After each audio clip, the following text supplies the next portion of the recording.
खोज टीवी के मुअज़्ज़िज़ और काबिल एहतराम दोस्तों, मैं हूं हुसनैन अली। देखने और सुनने वालों को अस्सलामु अलैकुम। दोस्तों, क्या आपको पता है सिंध में हज़ारों फुट गहरे पानी पर तैरती ये कब्र किसकी है और ये डूबती क्यों नहीं? दोस्तों, सिंध की एक मशहूर और खूबसूरत झील जिसका नाम कैंचर झील है, अपनी दिलकश खूबसूरती और शीशे की तरह चमकते पानी के बास अपनी मिसाल आप है। इस झील के बिल्कुल दरमियान में एक मकबरा बना हुआ है जो कि किसी अजीम फन का शाहकार मालूम होता है। रोजाना हजारों सयाह इसको देखने जाते हैं, मगर इसकी हकीकत से हर कोई वाकिफ नहीं, शायद आप भी ना हो। दोस्तों, मोहब्बत की दास्तानें तो आपने जरूर सुनी होंगी, और मोहब्बत का अमीरी गरीबी से किसी किस्म का कोई ताल्लुक नहीं होता। इस बात की गवाही ये दास्तान देती है। 14वीं सदी में ठट्ठा का बादशाह जाम तमाची कैंचर झील की सैर को गया था। झील के इतराफ में मछेरों की बस्तियां भी आबाद थीं। वहां मछेरों के छोटे छोटे घर थे।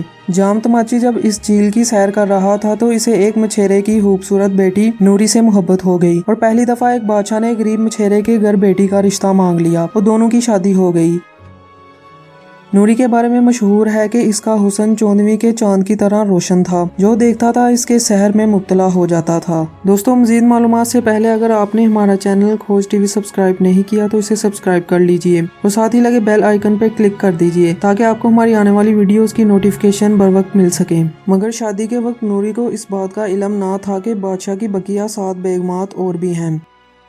नूरी शादी के बाद बादशाह के महल में रानी बनकर गई तो महल के नौकरों ने भी इसको मलका का दर्जा देने की नफी कर दी, क्योंकि वो एक गरीब घराने से ताल्लुक रखती थी।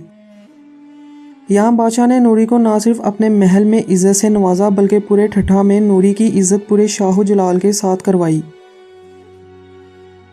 जाम तमाची की 7 मलकाएं कोई भी नूरी के हुस्न के बराबर की ना थी, और इसी बात से तमाम मलकाओं ने नूरी के लिए हसद दिल में रखना शुरू कर दिया। नूरी साफ दिल की मालिक थी, इसके लिए तमाम नौकर और दरबारी बराबर थे। बादशाह की 7 मलकाएं नूरी के खिलाफ साजिशें करती और बादशाह के कान भरती रहती, मगर बादशाह अपनी मोहब्बत पर कायम था। इसे कोई फर्क ना पड़ा। लेकिन एक रोज दरबारियों और मलकाओं ने बादशाह को बहका दिया कि नूरी लकड़ी के बॉक्स में जेवरात भरकर हर तीसरे दिन अपने भाई को देती है। बादशाह ने जब वाकया की खोज लगाई तो मालूम हुआ कि नूरी को शाही खाने पसंद नहीं हैं, क्योंकि वो मछली और इसके कांटे खाती रहती है और बॉक्स में सिर्फ मछली और इसके कांटे ही आते हैं। ये वो मौका था कि जब नूरी की मोहब्बत से बादशाह का दिल सरशार हो गया और नूरी दुनिया की एक खुशनसीब मलका बन गई। लेकिन अफसोस, किस्मत को कुछ और ही मंजूर था।